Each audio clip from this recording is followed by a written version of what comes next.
പിന്നെ നമുക്ക് വരിക നമ്മുടെ വേർട്ടിക്കൽ സ്ട്രെസ് എന്ന് പറഞ്ഞാൽ ബൗസനക്സ് ഇക്വേഷൻ ഒക്കെ വരുന്നതാണ്. എർത്ത് പ്രഷറിൽ നിന്ന് ചോദ്യം ഒരെണ്ണം വീതം വരാറുണ്ട്.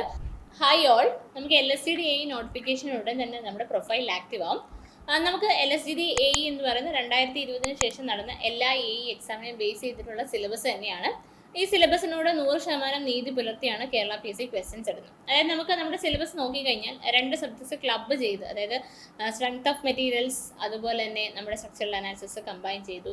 ഡിസൈൻ ഓഫ് സ്ട്രക്ചേഴ്സ് എന്ന് പറഞ്ഞ് സ്റ്റീലും കോൺക്രീറ്റും ഒക്കെ കൂടെ കമ്പൈൻ ചെയ്ത്, അതുപോലെ തന്നെ സർവേയിങ്ങും ഫ്ലൂയിഡ് മെക്കാനിക്സും കമ്പൈൻ ചെയ്ത്, അങ്ങനെയൊക്കെ നമുക്ക് കുറച്ച് സബ്ജക്ട്സ് കമ്പൈൻ ചെയ്ത് ടോട്ടലി 10 മാർക്ക് എന്ന രീതിയിലാണ് എക്സാമിൻ്റെ സിലബസ് തന്നിട്ടുള്ളത്. അപ്പം നമ്മൾ ഓരോ സബ്ജക്ട്സ് എടുക്കുമ്പോൾ, ഇപ്പോൾ മെക്കാനിക്സ് ഓഫ് സോളിഡ്സ് എടുക്കുവാണെങ്കിൽ അത് ഒരുപാട് ടോപ്പിക്സ് ഉണ്ട്. സ്ട്രെസ് സ്ട്രെയിൻ ഉണ്ട്, അതുപോലെ തന്നെ നമുക്ക് ബെൻഡിങ് ഉണ്ട്, ടോർഷൻ ഉണ്ട്, ഷിയർ സ്ട്രെസ് ഉണ്ട്. അപ്പോൾ ഇതിൽ ഏതൊക്കെ ടോപ്പിക്സിൽ നിന്നാണ് നമുക്ക് കഴിഞ്ഞ 2020 ശേഷം PSC കൂടുതൽ ചോദ്യങ്ങൾ ചോദിച്ചത് എന്ന് നോക്കാം. അതായത് നമ്മളൊരു അനാലിസിസ് ആണ് നടത്തുന്നത് എക്സാംസിൻ്റെ ക്വസ്റ്റ്യൻ പേപ്പറിനെ വെച്ച്. അതായത് AE എക്സാംസിൻ്റെ ഒരു അനാലിസിസ് ആണ് ഈ ഒരു വീഡിയോയിലൂടെ നിങ്ങൾക്ക് പറഞ്ഞു തരുന്നത്. അതായത് ഈ ഒരു വീഡിയോയിലൂടെ നിങ്ങൾക്ക് ഇനി വരുന്ന AE എക്സാംസിന് ടോപ്പിക്സ് സെലക്ട് ചെയ്യുമ്പോൾ പ്രിഫറൻസ് കൊടുത്ത് പഠിക്കാം. ഒരിക്കലും ടോപ്പിക്സ് സ്കിപ്പ് ചെയ്ത് പഠിക്കാനല്ല നമ്മൾ ഈ വീഡിയോ തരുന്നത്. We are giving this video, അല്ലെങ്കിൽ we are presenting this video to select topics based on the priority വെച്ച് സബ്ജക്ട്സ് സെലക്ട് ചെയ്ത് പഠിക്കാൻ വേണ്ടിയിട്ടാണ്. അപ്പം നമുക്ക് ആദ്യം മെക്കാനിക്സ് സോളിഡ്സിലേക്ക് വരാം. മെക്കാനിക്സ് സോളിഡ്സിനെ സംബന്ധിച്ച് നമുക്കറിയാം കുറച്ചധികം ടോപ്പിക്സ് ഉണ്ടെങ്കിലും നമുക്ക് മാക്സിമം വരെ 6 മാർക്കാണ്. 6 മാർക്കൊക്കെയാണ് സാധാരണ 10 മാർക്കിൻ്റെ കൂട്ടത്തിൽ സ്ട്രക്ചറൽ അനാലിസിസും മെക്കാനിക്സ് സോളിഡ്സും കൂടെ ക്ലബ് ചെയ്ത് കിടക്കുന്നതിൽ 6 മാർക്കാണ് മെക്കാനിക്സ് സോളിഡ്സിന് നമുക്ക് കിടക്കുക. അപ്പോൾ സ്ട്രെസ് സ്ട്രെയിനിൽ നിന്ന് അതിൽ നിന്ന് നമുക്ക് ഒരു ക്വസ്റ്റ്യൻ ആണ് ഉണ്ടാവുക. നോർമലി നമുക്ക് ഒരു ക്വസ്റ്റ്യൻ ആണ് നമുക്ക് നമ്മുടെ സ്ട്രെസ് സ്ട്രെയിനിൽ നിന്നുണ്ടാവുക. ചിലപ്പം 1-2 ക്വസ്റ്റ്യൻസ് ആയിട്ടോ, അതായത് 1-നും 2-നും ഇടയ്ക്കാണ് ക്വസ്റ്റ്യൻസ് ഉണ്ടാവുക. Then shear force and minimum ഡയഗ്രത്തിൽ നിന്ന് 2 ചോദ്യങ്ങൾ മിക്കവാറും ഉണ്ടാവാറുണ്ട്. ഒന്ന് സിമ്പിൾ ഒരു തിയറിയും, രണ്ടാമത്തത് ചിലപ്പോൾ എന്തെങ്കിലും ഷേപ്പ് ബേസ് ചെയ്ത്, അതായത് SFD BMD ബേസ് ചെയ്ത് ഷേപ്പ് ഒക്കെ ചോദിച്ചിട്ടുണ്ട്. പിന്നെ നമുക്ക് സ്ലോപ്പ് ഡിഫ്ലക്ഷൻ എന്നൊരു ചോദ്യം നിർബന്ധമായിട്ടും എല്ലാ വർഷത്തെ പേപ്പറും നമ്മൾ കണ്ടിട്ടുണ്ട്. ദെൻ കോളത്തിൽ നിന്നും ഒരു ചോദ്യം ഉണ്ടാവാറുണ്ട്. കോളത്തിൽ നിന്ന് സ്ട്രെങ്ത് റേഷ്യോനെ ബേസ് ചെയ്തിട്ടോ ഓയിലസ് ക്രിപ്ലിംഗ് ലോഡിനെ ബേസ് ചെയ്തിട്ടോ ആയിരുന്നു ചോദ്യങ്ങൾ കൂടുതലായിട്ട് വന്നിട്ടുള്ള. പിന്നെ principal stress and strain energy. Principal സ്ട്രെസ്സിനകത്ത് നമുക്ക് നമ്മുടെ പ്രിൻസിപ്പൽ സ്ട്രെസ്സസ് തന്നിട്ട് നമുക്ക് അങ്ങനെ പ്രിൻസിപ്പൽ സ്ട്രെസ് മോസ് സർക്കിളിനെ വെച്ചിട്ട് കുറച്ച് സിമ്പിളായിട്ടുള്ള പ്രോബ്ലംസോ സ്ട്രെയിൻ എനർജി ബേസ് ചെയ്തിട്ടുള്ള തിയറിയോ സിമ്പിളായിട്ടുള്ള പ്രോബ്ലമോ ഒക്കെ ഈ പാർട്ടിൽ നിന്ന് ചോദിക്കാം. ഇത്രയുമാണ് നമുക്ക് നമ്മുടെ മോസിൽ നിന്ന് ചോദ്യങ്ങൾ ചോദിച്ചിട്ടുള്ളത്. ഇനി നിങ്ങൾക്ക് അറിയാം ബെൻഡിങ് ഉണ്ട്, അതുപോലെ തന്നെ ഷിയർ സ്ട്രെസ് ഉണ്ട്, ടോർഷൻ ഉണ്ട്. ഇതൊന്നും PSC അങ്ങനെ അധികം ചോദിച്ച് കണ്ടിട്ടില്ലാത്ത ഒരു മേഖലകളാണ്. പിന്നെ നമുക്ക് വേറെ ബ്രാഞ്ചസ് ക്ലബ് ചെയ്തിട്ടുള്ള AE PCB പൊല്യൂഷൻ കൺട്രോൾ ബോർഡിലെ AE വാട്ടർ അതോറിറ്റി ഒന്നും ഞാൻ ഇവിടെ കണക്കാക്കിയിട്ടില്ല. ബിക്കോസ് അത് ഒരു കമ്പൈൻഡ് പരീക്ഷയുണ്ട്. ഇത് സിവിലിൻ്റെ മാത്രം നടന്ന AE എക്സാമിൻ്റെ ഒരു അനാലിസിസ് ആണ്. നമ്മൾ വാട്ടർ അതോറിറ്റി AE എടുത്താൽ അവിടെ ടോർഷൻ്റെ ചോദ്യങ്ങളൊക്കെ ഉണ്ടായിരുന്നു. അപ്പോൾ നിങ്ങൾ മനസ്സിലാക്കേണ്ടത് ബെൻഡിങ്ങും ടോർഷനും ഷിയർ സ്ട്രെസ്സും ഒന്നും കേരള PSC അങ്ങനെ ചോദിച്ചിട്ടില്ലെങ്കിലും ഇനി ചോദിക്കത്തില്ല എന്നൊരു ഇൻഡിക്കേഷൻ അല്ല. നിങ്ങൾക്ക് പക്ഷേ നിങ്ങളുടെ വെയിറ്റേജ് അനുസരിച്ച്, അല്ലെങ്കിൽ നിങ്ങൾ ഇനി പഠിക്കുമ്പോൾ ടോപ്പിക്സ് പ്രയോറിറ്റി കൊടുത്ത് പഠിക്കുമ്പോൾ SFDക്കും BMDക്കും അതുപോലെ തന്നെ പ്രിൻസിപ്പൽ സ്ട്രെസ് സ്ട്രെയിൻ എനർജിക്കൊക്കെ കൂടുതൽ ആദ്യം പഠിച്ചു തീർക്കുക, പിന്നീട് ബാക്കി ടോപ്പിക്സ് പഠിക്കുക എന്ന രീതിയിൽ പ്രയോറിറ്റി കൊടുത്ത് പഠിക്കാനായിട്ട് സാധിക്കും. ഓക്കെ, അടുത്ത നമ്മുടെ സ്ട്രക്ചറൽ അനാലിസിസ് ആണ്. സ്ട്രക്ചറൽ അനാലിസിസ് എടുത്തു കഴിഞ്ഞാൽ നമുക്ക് ഇൻഡിറ്റർമിനസി പോർഷനിൽ നിന്നാണ് കൂടുതൽ ചോദ്യം മാക്സിമം ഉണ്ടാവാറ്. അതായത് 2 ചോദ്യങ്ങളോ അല്ലെങ്കിൽ ഒരു ചോദ്യം എന്തായാലും ഉണ്ടായിരിക്കും. then ഇൻഫ്ലുവൻസ് ലൈൻ ഡയഗ്രത്തിൽ നിന്നൊരു ചോദ്യം ഉണ്ടായിട്ടുണ്ട്, ആർച്ചസിൽ നിന്നൊരു ചോദ്യം വരും, മൊമെന്റ് ഡിസ്ട്രിബ്യൂഷൻ മെത്തേഡിൽ നിന്നൊരു ചോദ്യം ചോദിക്കും. പിന്നെ സ്ലോപ്പ് ഡിഫ്ലക്ഷൻ മെത്തേഡിൽ നിന്ന് അങ്ങനെ ചോദിച്ചിട്ടില്ല. സാധാരണ 6 ചോദ്യം മോസിൽ നിന്നും 4 ചോദ്യം സ്ട്രക്ചറൽ അനാലിസിസ് നിന്നുമാണ് ചോദിക്കാറ്. 6ഉം 4ഉം അങ്ങനെ 10 മാർക്കാണ് ഈ 2 സബ്ജക്ട്സോട് ചേർന്നിട്ടുള്ള വെയിറ്റേജ് ഉണ്ടാവുക. അപ്പോൾ അവിടെ ഇൻഡിറ്റർമിനസി, അതായത് ഇൻഡിറ്റർമിനസി ആൻഡ് സ്റ്റെബിലിറ്റി എന്ന് പറയുന്ന ആദ്യത്തെ ചാപ്റ്ററും ഇൻഫ്ലുവൻസ് ലൈൻ ഡയഗ്രവും ആർച്ചസും മൊമെന്റ് ഡിസ്ട്രിബ്യൂഷൻ മെത്തേഡും നിർബന്ധമായും പഠിച്ചിട്ട് മാത്രമേ എക്സാമിന് പോവുള്ളൂ. ബാക്കിയൊന്നും പഠിക്കേണ്ടെന്നല്ല, ഇതാദ്യം പഠിച്ചതിന് ശേഷം ബാക്കി ടോപ്പിക്സിലേക്ക് പോകാനായിട്ട് ശ്രദ്ധിക്കാം. ഓക്കെ, ഇനി നമ്മൾ ഫ്ലൂയിഡ് മെക്കാനിക്സിലേക്ക് വരുവാണെങ്കിൽ പ്രഷറിൻ്റെ ബേസിക് ആയിട്ടുള്ള ചോദ്യങ്ങൾ ചോദിക്കാറുണ്ട്. ദെൻ ബോയൻസി ആൻഡ് ഫ്ലോട്ടേഷനിൽ നിന്ന് എപ്പോഴും ആർക്കിമിഡീസ് പ്രിൻസിപ്പിൾ ബേസ് ചെയ്ത് പ്രോബ്ലം അല്ലെങ്കിൽ തിയറി ചോദിക്കാറുണ്ട്. Then structural dynamics, notches, then hydraulic machines. ഇതിൽ ഏറ്റവും കൂടുതൽ വെയിറ്റേജ് ചോദ്യങ്ങൾ കൂടുതൽ ചോദിക്കുന്ന മേഖല ഹൈഡ്രോളിക് മെഷീൻസ് തന്നെയാണ്. ഹൈഡ്രോളിക് മെഷീൻസിന് കുറച്ച് ഇമ്പോർട്ടൻസ് കൊടുത്ത് പമ്പും അതുപോലെ തന്നെ ടർബൈൻസും ഇമ്പോർട്ടൻസ് കൊടുത്ത് പഠിച്ചാൽ കുറച്ചും കൂടി നിങ്ങൾക്ക് നന്നായിരിക്കും. അതായത് നമ്മൾ പ്രയോറിറ്റി കൊടുത്ത് പഠിക്കുമ്പോൾ ആദ്യം അത് പഠിച്ചു തീർക്കാൻ ശ്രദ്ധിക്കാം. ഓക്കെ, ഇനി ഹൈഡ്രോളജി ആൻഡ് ഇറിഗേഷൻ വളരെ കുറവ് വെയിറ്റേജ് ആണ്. അതിൽ പ്രസിപ്പിറ്റേഷൻ അല്ലെങ്കിൽ റെയിൻ ഗേജ് തുടങ്ങിയ കാര്യങ്ങളിൽ നിന്ന് ഒരു ചോദ്യമൊക്കെ വരാറുണ്ട്. ദെൻ വാട്ടർ റിക്വയർമെൻറ്റ്സിൽ നിന്ന് 2 ചോദ്യം, അത് ഡ്യൂട്ടി ഡെൽറ്റ സംബന്ധിച്ച്, അത് എല്ലാ പരീക്ഷയ്ക്കും first grade, second grade, third ഗ്രേഡിലൊക്കെ ചോദിക്കുന്ന ചോദ്യങ്ങളാണ്. ദെൻ കനാൽസിൽ നിന്ന് നമുക്ക് എയ്ക്ക് മാത്രമാണ് ചോദ്യങ്ങൾ വരിക. ഡിസൈൻ ഓഫ് കനാൽസിൽ നിന്ന് നമുക്ക് 2 തിയറി ഒക്കെ ഉണ്ട്, കെന്നഡീസ് തിയറി, റേസിസ് തിയറി ഒക്കെ ഉണ്ട്. അത് ബേസ് ചെയ്ത് ചോദ്യങ്ങൾ വരാറുണ്ട്. ദെൻ റിസർവോയറും നമുക്ക് എയ്ക്ക് വേണ്ടി മാത്രമുള്ള സിലബസ് ആണ്. സോ പഠിക്കുമ്പോൾ എയ്ക്ക് വേണ്ടി മാത്രം സ്പെസിഫിക് ആയിട്ട് പഠിക്കേണ്ട ടോപ്പിക്സ് ആണ് ഇവ. അപ്പോൾ ഈ ടോപ്പിക്സ് പ്രയോറിറ്റി കൊടുത്ത്, അതായത് വാട്ടർ റിക്വയർമെൻറ്റ്സിന് ഏറ്റവും കൂടുതൽ പ്രയോറിറ്റി കൊടുത്ത് പഠിക്കാം. ഓക്കെ, അടുത്തത് സർവേയിങ് ആണ്. സർവേയിങ്ങിൽ നമുക്ക് 3 ടോപ്പിക്സ് ആണ് ഏറ്റവും കൂടുതൽ നിൽക്കുക. അതിൽ എല്ലാ ക്വസ്റ്റ്യൻ പേപ്പറും 2020 ശേഷം നോക്കിയ എല്ലാ ക്വസ്റ്റ്യൻ പേപ്പറും ഡോമിനേറ്റ് ചെയ്ത് നിൽക്കുന്ന, അല്ലെ ഒരേപോലെ പാറ്റേണിൽ റിപ്പീറ്റ് ചെയ്ത് ചോദ്യം വന്നിട്ടുള്ള ഏരിയ വോളിയം കാൽക്കുലേഷൻ ആണ്. ഏരിയയുടെയും വോളിയം കാൽക്കുലേഷൻ നമുക്കറിയാം, ഓരോ method, trapezoidal method, Simpson's 1/3 rule, അതൊക്കെ വെച്ചിട്ട് നമുക്ക് ഏതെങ്കിലും ഒരു മെത്തേഡിൽ ചോദ്യം ചോദിക്കാറുണ്ട്. പിന്നെ മോഡേൺ സർവേയിങ് ആയ GPS, GISൽ നിന്നൊക്കെ ചോദ്യം വരുന്നുണ്ട്. Then chain surveying and levelling. ലെവലിങ്ങിന് കമ്പാരിറ്റീവ്ലി നമുക്ക് കറക്ഷൻ ഫോർ കർവേച്ചർ, റിഫ്രാക്ഷൻ ആണ് എക്സാമിന് ചോദിക്കുന്ന മേഖല. സാധാരണ നമ്മുടെ ഓവർസി ഗ്രേഡ് 1 സിംപ്ലി നമ്മുടെ റെഡ്യൂസ് ലെവൽ കണ്ടുപിടിക്കാൻ ചോദിച്ചിരിക്കുന്ന സ്ഥലത്ത് ഇവിടെ നമുക്ക് എയുടെ ഭാഗത്ത് കറക്ഷൻ ഫോർ കർവേച്ചർ, റിഫ്രാക്ഷൻ തുടങ്ങിയ മേഖലകളിൽ നിന്നാണ് ചോദ്യം വരാം.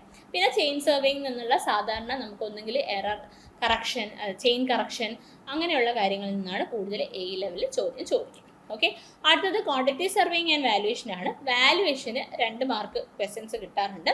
എസ്റ്റിമേഷൻ ഇത് 2 ക്വസ്റ്റ്യൻ, പിന്നെ ഡെഫിനിഷൻ, ബേസിക് ഡെഫിനിഷൻ. എസ്റ്റിമേഷൻ എന്ന് പറയുമ്പോൾ അവിടെ നമുക്ക് മെഷർമെൻറ്റ് യൂണിറ്റും പേയ്മെൻറ്റ് യൂണിറ്റും നിർബന്ധമായും പഠിച്ചു വെക്കുക. ആ പോർഷനിൽ നിന്നാണ് ചോദ്യങ്ങൾ വരുന്നത്. ഓക്കെ, ഇനി നമ്മൾ building materials and building construction എടുത്തു കഴിഞ്ഞാൽ ടിമ്പർ PSCക്ക് ഇഷ്ടമുള്ള ഒരു ചോദ്യഭാഗമാണ്. പിന്നെ സ്റ്റീലിൽ നിന്ന് ചോദിക്കാറുണ്ട്, അഗ്രിഗേറ്റ്സ്, സിമെൻറ്റ്. ദെൻ കൺസ്ട്രക്ഷൻ മാനേജ്മെൻറ്റിൽ നിന്നൊക്കെ 2 ചോദ്യം ചോദിക്കാറുണ്ട്.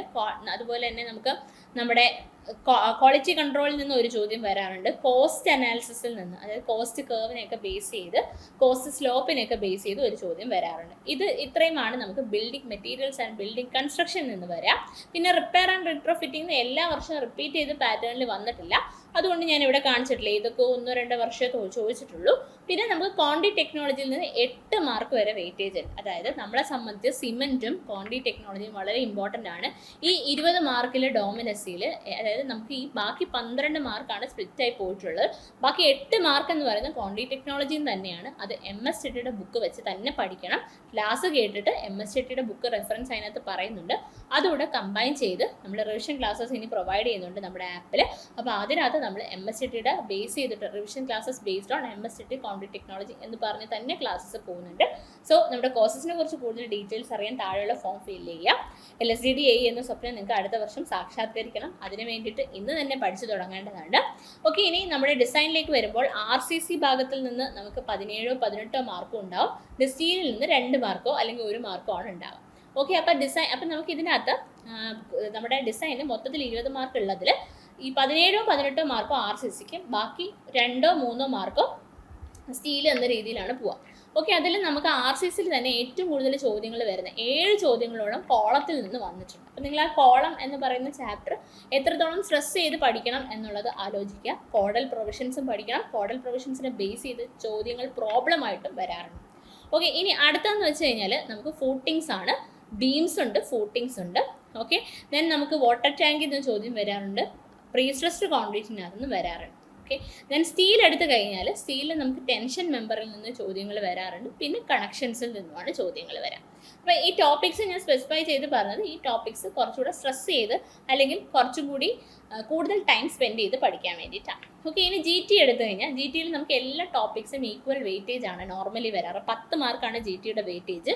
അതിൽ കൺസോൾട്ടേഷനും ബെയറിംഗ് കപ്പാസിറ്റിയും കുറച്ച് കൂടുതൽ ചോദ്യങ്ങൾ, അതായത് 3-4 ചോദ്യങ്ങൾ വരെ വന്നിട്ടുണ്ട്. അപ്പോൾ കൺസോൾട്ടേഷനും ബെയറിംഗ് കപ്പാസിറ്റിയും കുറച്ച് കൂടുതൽ സമയം കൊടുത്തല്ലേ കുറച്ച് ആദ്യം തന്നെ പഠിച്ചു തീർക്കാൻ നോക്കുക. പിന്നെ പെർമിയബിലിറ്റി, അതുപോലെ തന്നെ നമ്മുടെ എഫക്റ്റീവ് സ്ട്രെസ്, വേർട്ടിക്കൽ സ്ട്രെസ്, പിന്നെ നമുക്ക് വരിക നമ്മുടെ വേർട്ടിക്കൽ സ്ട്രെസ് എന്ന് പറഞ്ഞാൽ ബൗസിനക്സ് ഇക്വേഷൻ ഒക്കെ വരുന്നതാണ്. എർത്ത് പ്രഷറിൽ നിന്ന് ചോദ്യം ഒരെണ്ണം വീതം വരാറുണ്ട്. പിന്നെ നമ്മുടെ സോയിൽ പ്രോപ്പർട്ടീസിൽ നിന്ന് ചോദ്യം വരുന്നുണ്ട്. പെർമിയബിലിറ്റി ഞാൻ ഓൾറെഡി പറഞ്ഞു കഴിഞ്ഞു. പിന്നെ സോയിൽ എക്സ്പ്ലോറേഷനിൽ നിന്നും ചോദ്യങ്ങൾ വരാറുണ്ട്. അപ്പോൾ ഇങ്ങനെ ടോപ്പിക്സ് നമുക്ക് ജിയോടെക് എടുത്തു കഴിഞ്ഞാൽ ആക്ച്വലി പറയുകയാണെങ്കിൽ സിലബസിൽ സ്കിപ്പ് ചെയ്ത് പഠിക്കാനൊന്നുമില്ല. ജിയോ ടെക്നിക്കൽ ആ 10 മാർക്ക് എന്ന് പറഞ്ഞാൽ സിലബസിൽ പറഞ്ഞിട്ടുള്ള ഈച്ച് ആൻഡ് എവറി ലൈൻ പഠിക്കുക, എന്നാൽ മാത്രമേ ഈ 10 മാർക്ക് കിട്ടുള്ളൂ. ആ 10 മാർക്ക് കിട്ടാനും നമുക്ക് ചാൻസസ് വളരെ കൂടുതലാണ്. സോ സെലക്ട് ചെയ്യുമ്പോൾ ആദ്യം പഠിച്ച് തീർക്കാൻ നോക്കേണ്ട ഒരാളാണ് നമ്മുടെ ജിയോ ടെക്നിക്കൽ എഞ്ചിനീയറിംഗ്. ഓക്കെ, ഇനി നമ്മൾ എൻവയോൺമെൻറ്റൽ എഞ്ചിനീയറിംഗ് എടുത്തു കഴിഞ്ഞാൽ ട്രീറ്റ്മെൻറ്റിൽ നിന്നാണ് ഏറ്റവും കൂടുതൽ ചോദ്യം വരുന്നത്. പിന്നെ സീവേഴ്സിൽ നിന്നും ചോദ്യം ചോദിക്കും, ഡിമാൻഡിൽ നിന്നും ചോദ്യം ചോദിക്കുന്നുണ്ട്. വാട്ടർ സപ്ലൈയുടെ കേസിൽ എടുക്കുകയാണെങ്കിൽ, ഇനി നമ്മുടെ വേസ്റ്റ് വാട്ടറിലേക്ക് വരുവാണെങ്കിൽ അതിലും ട്രീറ്റ്മെൻറ്റിന് തന്നെയാണ് ഇമ്പോർട്ടൻസ് കൊടുക്കേണ്ടത്. ഇമ്പോർട്ടൻസ് കൂടുതലും ട്രീറ്റ്മെൻ്റ് ആണ്, വാട്ടർ സപ്ലൈ എടുത്താലും വേസ്റ്റ് വാട്ടർ എടുത്താലും. ഓക്കെ, ഇനി നമുക്ക് അടുത്തത് നമ്മുടെ ട്രാൻസ്പോർട്ടേഷൻ ആൻഡ് അർബൻ പ്ലാനിംഗ് ആണ്. അതിൽ നമുക്ക് ട്രാൻസ്പോർട്ടേഷൻ എടുത്തു കഴിഞ്ഞാൽ ഹൊറിസോണ്ടൽ കർവ്സിൽ നിന്ന് ചോദ്യം വരാറുണ്ട്. സൈഡ് ഡിസ്റ്റൻസിൽ നിന്ന് ഒരു ചോദ്യം നിർബന്ധമായിട്ടും എല്ലാ പേപ്പറിലും കണ്ടുവന്നിട്ടുണ്ട്, സ്റ്റോപ്പിംഗ് സൈഡ് ഡിസ്റ്റൻസിൽ നിന്ന്. അതിനകത്ത് ഹൊറിസോണ്ടൽ കർവ്സിനകത്ത് കൂടുതലും എക്സ്ട്രാ വൈഡനിങ് പോലെയുള്ള പോർഷൻസ് ആണ് സ്ട്രെസ് ചെയ്ത് പഠിക്കേണ്ടത്. പിന്നെ മെറ്റീരിയൽസ് ആൻഡ് ടെസ്റ്റിംഗ് നിന്ന് 2 മാർക്കോളം ചോദിക്കാറുണ്ട്. ട്രാഫിക് എഞ്ചിനീയറിംഗ് നിന്ന് 2 ക്വസ്റ്റ്യൻസ് വരാറുണ്ട്. റെയിൽവേയിൽ നിന്ന് ഒരു ചോദ്യം, എയർപോർട്ടിൽ നിന്നൊരു ചോദ്യം, അർബൻ പ്ലാനിൽ നിന്ന് ഒരു ചോദ്യം. ഇങ്ങനെയാണ് നമുക്ക് 10 മാർക്കിൻ്റെ വെയിറ്റേജ് കിടക്കുന്നത്. അപ്പം ഏറ്റവും കൂടുതൽ സമയം നമുക്ക് നമ്മുടെ ഹൈവേ മെറ്റീരിയൽസ് ആൻഡ് ടെസ്റ്റിങ്ങിനും ട്രാഫിക് എഞ്ചിനീയറിങ്ങിനും കൊടുക്കുക. ട്രാഫിക് എഞ്ചിനീയറിംഗ് നമുക്ക് നമ്മുടെ ഗേറ്റ് ക്വസ്റ്റ്യൻസ് ഒരുപാട് കിട്ടും പ്രീവിയസ് ചെയ്യാനായിട്ട്. അത് തന്നെയാണ് റിപ്പീറ്റ് ചെയ്ത് ട്രാഫിക്കിൽ ചോദിക്കുന്നത്. പിന്നെ അർബൻ പ്ലാനിംഗ് എന്ന് വെച്ചാൽ എല്ലാ വർഷവും ഒരേ ടൈപ്പിലുള്ള ചോദ്യങ്ങൾ തന്നെയാണ് റിപ്പീറ്റ് ചെയ്ത് വരുന്നത്.